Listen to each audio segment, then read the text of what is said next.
दांत भांगी जाइछि बोली 7 दिन हेलाणी से स्कूल जाऊनी ता माँ बापा आइसथिले सर ए दांत को आमको तैयारी करबा पड़िबो तैयारी हे पारिबो कि तो आम तांको एग्जामिनेशन कला परे डिसाइड कलु जे ए दांत को आमे तैयारी करिया बोली आउ तांको सुंदर भाबरे दांत तैयारी करिक देलु आ ताकू बहुत खुशी लागिथिला।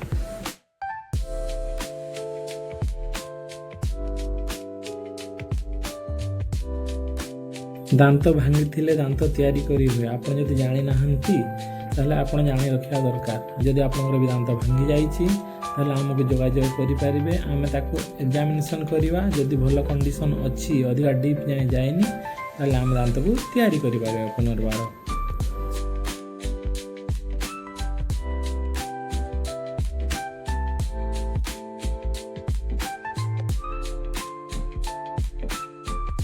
सचेतन रुहतु सुस्थ रुहतु बाय।